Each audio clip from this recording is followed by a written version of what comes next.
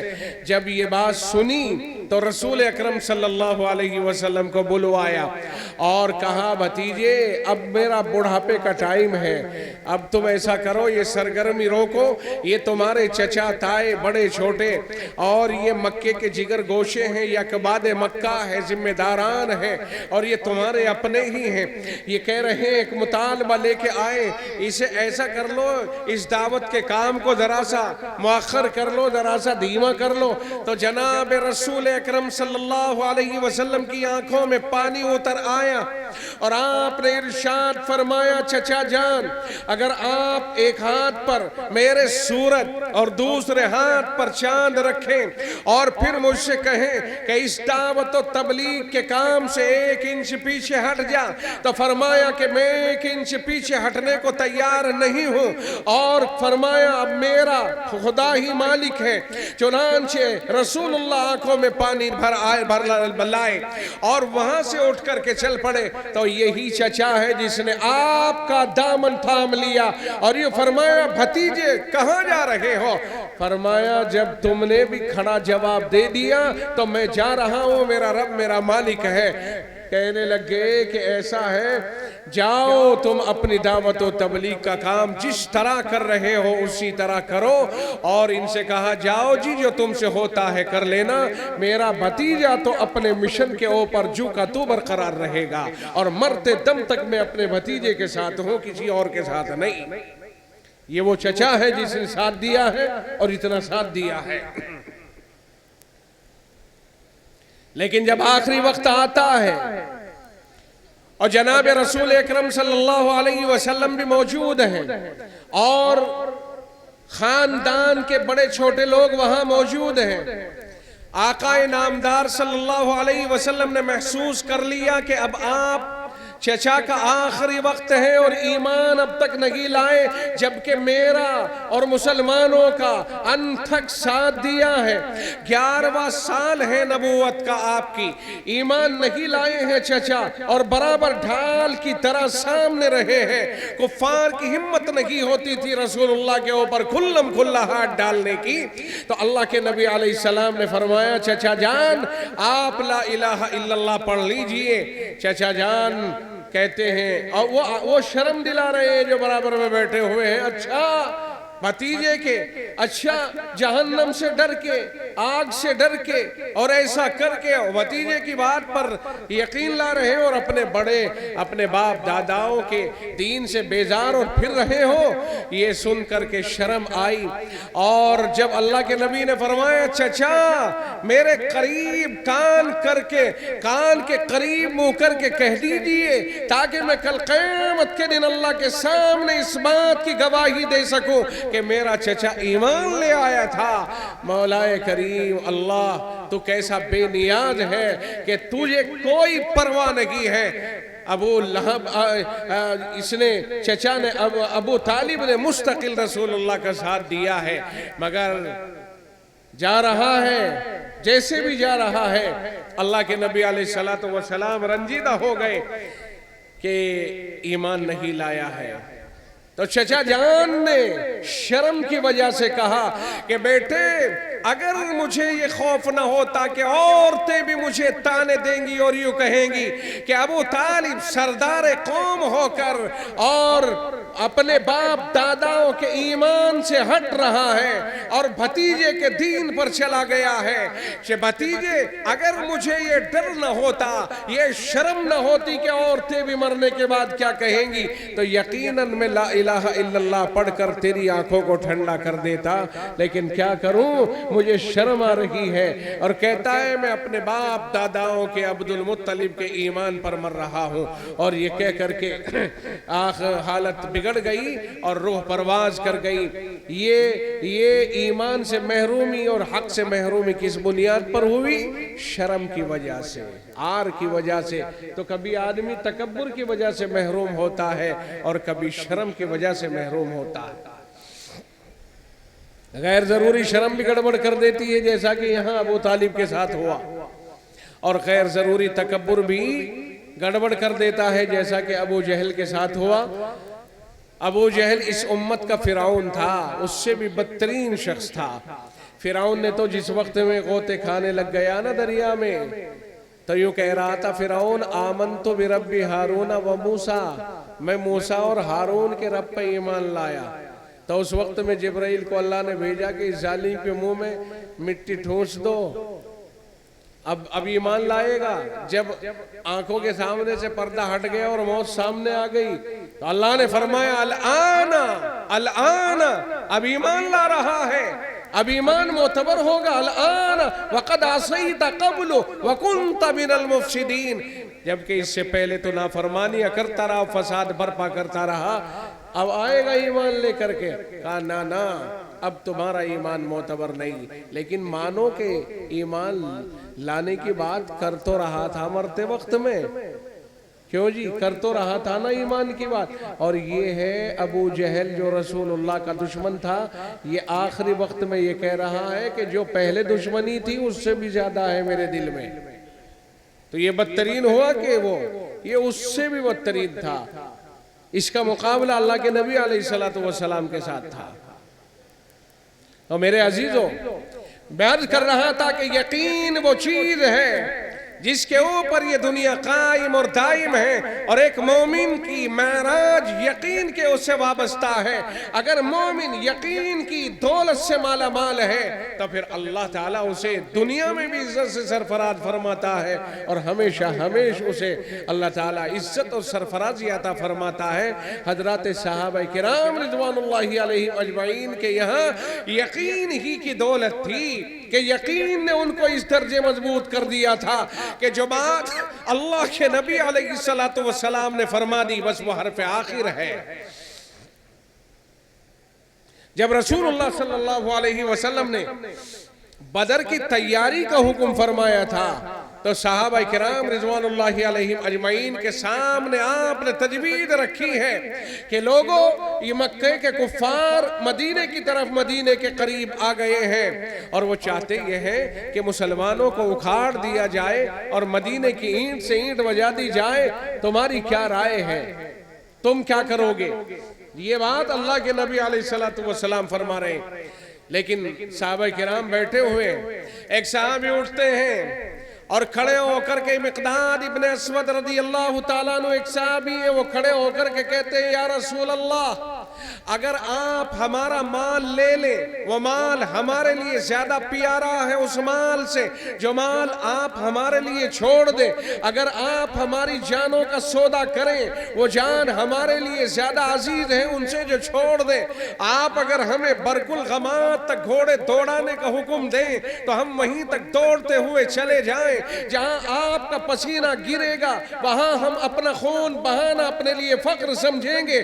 آپ کی رائے ہے، آپ کی مرضی ہے، آپ ہمارے لیے جو فیصلہ لینا چاہیں فیصلہ لے لیں، ہم آپ کے حکم کے تابعدار ہیں۔ یہ سن کر جناب رسول اکرم صلی اللہ علیہ وسلم کا چہرہ انور کھل اٹھا ہے، کیونکہ آپ یہی چاہتے تھے۔ حضرات صحابہ کرام نے اپنے آپ کو پیش کر دیا۔ حالت یہ بنی کہ احد کے بدر کے میدان میں پہنچنے کے بعد یہی 313 ہے جو اس طاقتور قافلے کے اوپر غالب آئے اور 70 کو شہید کیا اور 70 کو وہ قید کر کے لائے۔ یہ صحابہ کرام اپنے یقین کی بنیاد پر اور رسول اللہ کے اور اللہ کے اوپر بھروسہ کرنے کے بعد ساری دنیا کے اوپر چھا گئے۔ اللہ تعالیٰ نے ان کا مشن بہت مضبوط کیا اور آگے بڑھایا۔ یہ یقین ہے جو صحابہ کو حاصل تھا، یہ ایمان تھا جو انہیں حاصل تھا۔ سامنے دریا آ گیا، سامنے دریا آ گیا، اور دریا بھی اس زمانے میں آیا جب برسات کا زمانہ چل رہا تھا اور دریا طغیانی میں تھا۔ دریا جو تھا وہ موجیں مار رہا تھا، اور عرب کی یہ قوم ہے کہ یہ پانی سے زیادہ وابستگی نہیں رکھتی، اور گھوڑا وہ جانور ہے جو پانی کا جانور نہیں۔ سامنے دریا ہے، دریا کو پار کر کے انہیں ایرانی قوم کے لیے آنا تھا۔ ادھر ہے عراق کی جانب میں ہے، بیچ میں دریا گزر رہا ہے، اور دوسری سائیڈ میں یہ ایرانی قوم ہے۔ ان کو سمجھانے کے لیے اور دعوت و تبلیغ کے لیے آنا تھا، ذرا یہ سر اٹھا رہے تھے۔ چنانچہ امیر لشکر دریا پہ کھڑا ہوتا ہے، حضرت سعد ابن ابی وقاص رضی اللہ تعالیٰ عنہ، مشہور واقعہ ہے، آپ نے بارہا سنا ہوگا۔ حضرت سعد ابن ابی وقاص رضی اللہ تعالیٰ عنہ دریا کے کنارے پر کھڑے ہو کر کے کہتے ہیں کہ او دریا، جس کی تو مخلوق ہے اسی کے ہم مخلوق ہیں، اور جس کی ہم مخلوق ہیں اسی کا تو محکوم ہے۔ مانتے ہیں کہ تیرا پانی ہے اور اس میں ڈوب سکتا ہے، لیکن یاد رکھیے خدا کے حکم کے بغیر کچھ نہیں ہوتا ہے، اور تو سامنے ہے، یاد رکھنا ہمیں اللہ کا پیغام اس کنارے پر پہنچانا ہے، اور ہم وہ پیغام لے کر کے یہاں کھڑے ہو گئے ہیں۔ اب تو سن لے، اگر تو نے ہمارے ساتھ گستاخی کی تو تاریخ میں قیامت تک کے لیے تو بدنام ہوگا اور ہم نیک نام ہوں گے۔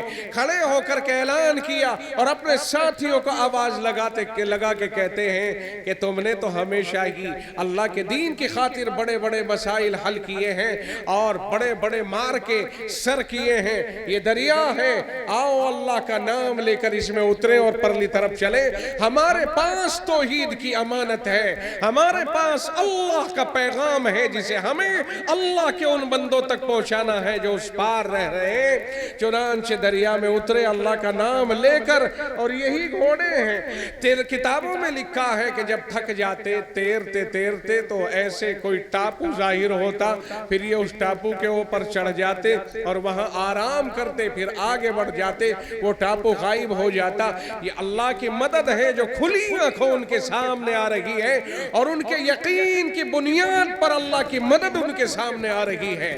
انہیں یقین تھا، چنانچہ وہ پرلے کنارے پر پہنچے، اور ان کے خوف سے ادھر کی قوم نے ہتھیار ڈال دیے کہ بھائی جن کا راستہ ایسے خونخوار دریا نے نہیں روکا ہے، ان کا راستہ روکنے والے ہم کون ہوتے ہیں۔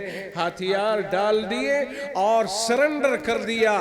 یہ تھا کہ جب مسلمان اپنے یقین کے اوپر قائم تھا تو اللہ نے اس سے کام لیا اور بہت دور تک کام لیا، لیکن جب مسلمان یقین کی دولت سے نیچے اتر گیا تو اب اس سے ذلیل بھی دنیا میں کوئی نہیں نظر آتا ہے۔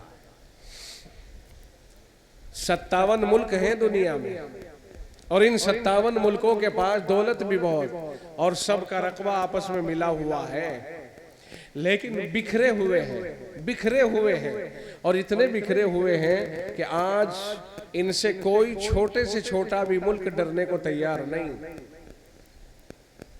ایک چھوٹا سا ملک ہے اسرائیل، اور ان کے بیچوں بیچ، لیکن حال یہ ہے جو کچھ ہو رہا ہے وہ ساری دنیا جانتی ہے، وہ ساری دنیا دیکھ رہی ہے، ہمیں اس پر کوئی تبصرہ نہیں کرنا ہے۔ ہم تو یہ عرض کر رہے ہیں کہ مسلمان ایمان و یقین کی دولت سے محروم ہوتا جا رہا ہے تو وہ زمین میں گڑتا جا رہا ہے، اور اگر ایمان کی دولت پر آ جائے تو پھر اللہ اکبر کا جب نعرہ لگتا ہے، بھائی اس اللہ اکبر کا کوئی جواب نہیں ہے سامنے والے پر۔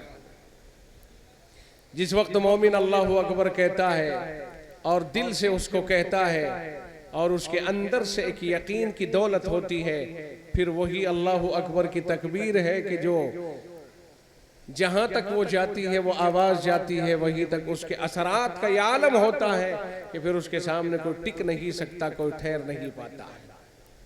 اپنے ایمان مضبوط کریں، اپنے حالات کو درست کرنے کی کوشش کریں۔ جو اللہ نے ہمارے اوپر احکامات اتارے ہیں ان احکامات کو بجا لانے کی فکر کریں، کوشش کریں، اور ہر مسلمان سے ایک درخواست کر رہا ہوں کہ ٹوپی پابندی کے ساتھ اوڑھیں۔ اس دور میں اگر سارے مسلمان ٹوپی اوڑھیں گے تو انشاءاللہ ملک بھر کے اندر امن و امان قائم ہو جائے گا۔ ٹوپی میں بہت تاثیر ہے، اس ٹوپی میں اللہ کی بہت بڑی مدد چھپی ہوئی ہے۔ اگر ملک میں امن و امان قائم کرنا ہے تو ہم گن اور بندوق اور AK-47 کی بات نہیں کر رہے، ہم یہ کہتے ہیں کہ ٹوپیوں کے پابند ہو جاؤ، اچھی سی ٹوپی سارے مسلمان، وہ چھوٹا سا بچہ ہے 6-7 سال کا یہاں سے لے کے اور بوڑھے تک ہر آدمی ٹوپی اوڑھنے لگے، انشاءاللہ العزیز ملک بھر کے اندر امن و امان قائم ہو جائے گا۔ آپ سمجھ رہے ہو نہیں اس کا مطلب کیا ہوگا؟ اتنا ہی بہت ہے، بس سب ٹوپی پر آ جائیں، اللہ تعالیٰ امن و امان قائم فرما دے گا۔ ٹوپی میں بہت کچھ رکھا ہے، اور اپنے گھروں کے اور اپنے بچوں کے حالات کی فکر کرنے کی کوشش کریں، موجودہ وقت میں اپنے بچوں کے یقین کو مضبوط کرنے کی کوشش کریں، اس لیے کہ ایسے فتنے ہمارے سامنے جنم لے رہے ہیں کہ جن میں ہم پھنس کر اپنا دین اور اپنا ایمان چھوڑ دیتے ہیں۔ بہت سارے نعوذ باللہ مسلم بچے بچیاں خاص طور سے جو اسکول اور کالجوں میں اور جو ہائی تعلیم حاصل کر رہے ہیں، ان بچوں کے ماحول اس طرح کے بن جاتے ہیں کہ وہ اس نئے ماحول میں جا کر کے سب کچھ بھول جاتے ہیں کہ ہم لا الہ الا اللہ پڑھنے والے، ہم محمد الرسول اللہ صلی اللہ علیہ وسلم کے دیوانے ہیں، اور ہمیں جنت پر یقین ہے، ہمیں دوزخ کی بلاؤں کا بھی پتہ ہے کہ جو ایمان سے ہٹے گا دوزخ کی بلائیں اس پہ مسلط ہو جائیں گی۔ ایمان والے کے لیے اللہ تعالیٰ نے جنت بنائی، اپنی رضا بنائی ہے، اس لیے یہ یقین اپنے بچوں کے اندر پیدا کرنے کی کوشش کریں کہ کوئی بھی ماحول انہیں متاثر نہ کرے۔ نہ جانے کتنی لڑکیاں ہیں کہ جو غیر مسلموں کے ہاتھ میں ہاتھ ڈال کر کے اور اپنے ایمان کا سودا کر رہی ہیں، نہ جانے کتنے لڑکے ہیں جو اس طرح کی حرکتوں میں مبتلا ہو رہے ہیں۔ اللہ اس بڑے فتنے سے ہمارے بچوں کی اور ہمارے نونہالوں کی حفاظت فرمائے۔ یہ بہت بڑا فتنہ ہے، اس کو فتنہ ارتداد کہتے ہیں۔ کیا کہتے ہیں جی؟ فتنہ ارتداد، مرتد ہونا۔ مرتد اسے کہتے ہیں جو اسلام سے پھر جائے، اور جو اسلام سے پھر جائے روئے زمین پر اس سے بدترین شخص اللہ کی نگاہوں میں کوئی نہیں ہوتا ہے۔ اللہ تعالیٰ ہماری اس طرح کے فتنوں سے حفاظت فرمائے، ہمارے گھروں میں دین قائم دائم فرمائے، دین پر چلنا ہمارے لیے آسان فرمائے، قرآن پر چلنا، قرآن پڑھنا، قرآن کے پر توجہ دینا آسان فرمائے۔ یہ مدرسے ہیں جو کھلے ہوئے ہیں، آج کل مدرسوں میں بچے بہت کم ہوتے جا رہے ہیں، معلوم نہیں کیا وجہ، گئے کہاں؟ ارے بھائی یہ تو سمجھ لو کہ مرنا ہے یا نہیں، ایک دن مر کے جانا کہ نہیں جانا ہے، موت آئے گی کہ نہیں آئے گی، اس موت سے تو کوئی نہیں بھاگ سکا۔ موت کے بعد مسلمان کو یقین ہے کہ خدا کو حساب دینا ہے، اس لیے خدا نے جو پیغمبر بھیجا، پیغمبر کے ساتھ پیغام بھیجا قرآن کی شکل میں، اور وہ دین اور شریعت جو اس نے پھیلائی دنیا کے اندر، اگر ہم اس سے دور ہٹیں گے تو یہ بتاؤ ہمیں اللہ کی رضا اور اللہ کی خوشنودی اور جنت کیسے ملے گی؟ ہماری پہلی خواہش اور ہمارا پہلا قدم یہ ہونا چاہیے کہ ہم پہلے کلمے کے تقاضے، قرآن، اس طرح کی چیزیں اپنے بچوں کو سکھائیں، اور جہاں چاہیں پڑھائیں، اور پڑھنے میں دونوں طرح سے آگے بڑھائیں، لیکن جب تک ہمارے بچے کا ایمان اور ایمانیات پر کنٹرول نہ ہو جائے اس وقت تک کسی دوسرے ماحول کے حوالے کرنا سمجھ لو اپنے پیروں میں کلہاڑی مارنا ہے۔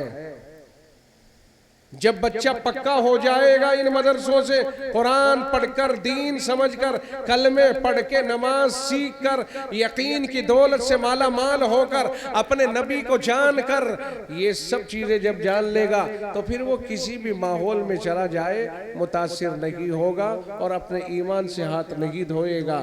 اس لیے ہمیں اپنے سبھی بچوں کی فکر کرنی ہوگی، اور میں مدرسے والوں سے بھی کوشش کرتا ہوں، کہتا ہوں، درخواست کرتا ہوں کہ گاؤں کے حالات پر نظر رکھیے، گاؤں میں گھر گھر جا کر کے حالات پوچھئے، بچے اگر نہیں پڑھ رہے ہیں تو انہیں پڑھنے کی فکر دلائیے، اگر ان کے پاس دن میں ٹائم نہیں ہے تو چاہے مغرب کے بعد کا ٹائم لیجئے، کوئی سا بھی ٹائم لیجئے، فجر بعد کا لیجئے، جو بھی لے، آدھا گھنٹہ بھی اگر وہ دے دے تو بھی کافی ہے، اپنا کام ہو جائے گا، دین کی موٹی موٹی باتیں ان کو پہنچ جائے گی۔ جو بچے ہیں، بالغ بچے ہیں، وہ بھی اپنے دین کی فکر کریں اور اور دین سیکھنے کی کوشش کریں. خدا کی قسم اس کے بغیر چارہ کار نہیں ہے. قبر میں جا کر کے مومن کیا منہ دکھائے گا جب یوں پوچھا جائے گا تیرا رب کون ہے, تیرا دین کیا ہے, اور محمد الرسول اللہ کے قبر سے یوں پردہ ہٹا کے سامنے کر دیا جائے گا, گویا کہ جیسے ویڈیو کال ہوتی ہے اس طرح سامنے کر دیا جائے گا, اور یہ پوچھا جائے گا یہ کون ہے. تو اگر ہم نے رسول اللہ کی سنتوں پہ عمل کیا, رسول کے مطابق زندگی گزاری, فوراً پہچانیں گے تو ہمارا محبوب ہے جس کے لیے ہم دنیا میں صدا تڑپتے رہے, یہ تو وہی محبوب ہے. اور اگر ہم نے رسول کے مرضی کے خلاف زندگی گزاری تو ہم کیسے پہچانیں گے؟ جب ہم نے رسول کے پیغام کو نہیں پہچانا تو رسول کو کیسے پہچانیں گے؟ کہیں ایسا نہ ہو کہ وہاں جا کر کے ہم محروم ہو جائیں اور وہاں ہماری قبر کو تنگ کر دیا جائے, جہنم کی آگ کا دہانہ کھول دیا جائے, آگ کا بستر بچھا دیا جائے اور ہم مستقل لعنت کے گڑھے میں جا پڑے. اس لیے میں عرض کرتا ہوں اپنے بھائیوں سے, اپنے احباب سے کہ وہ ان مدارس کی طرف توجہ دے اور اپنے بچوں کی اور اپنی ذات کی. ارے بانا کے بڑے بڑے ہیں, بڑے ہو گئے تو کیا ہو گیا؟ کیا اللہ کا دین صحابہ نے بڑی عمر میں نہیں سیکھا؟ ارے بھائی 60 سال 70 سال کے صحابہ جو ایمان لائے اور اسی وقت دین سیکھ رہے ہیں, کیا وہ بڑی عمر کے نہیں تھے؟ یہ کوئی عذر نہیں ہے کہ میں بڑا ہو گیا جی اب میں کیسے سیکھ سکتا ہوں, میری زبان نہیں ٹوٹتی. یہ بہانہ ہے. اگر دانت منہ میں نہ رہے تو لقمے چبانا تو نہیں بھولا. لقمے تو اب بھی چبا رہے, 4 روٹی پھاڑ رہا ہے, ابھی بھی روٹی کھانی نہیں چھوڑی ہے. پیٹ میں اتنی خوراک بڑی تکڑی ہے کہ بھئی یار بڑے میاں کھاتا بہت ہے, بڑی میاں خوراک نہیں تھکی اب تک. خوراک تو تھکی نہیں تو تیری زبان کیوں تھک گئی؟ لا الہ الا اللہ پہ کیوں تھک گئی؟ یہ تبلیغ کی راہ سے, مدرسوں کی راہ سے غنیمت ہے کہ ابھی ہمارے سامنے ایسے حالات ہیں. کہیں ایسا نہ ہو کہ کل چل کر کے ہمارے سامنے سے حالات اٹھ جائیں. اللہ سے دعا کرتے رہیں اللہ تعالی ہمیں راہ راست پر قائم رکھے. اللہ ہماری ایمان کی, دین کی اور ہمارے حالات کی حفاظت فرمائے. وآخر دعوانا ان الحمدللہ رب العالمین.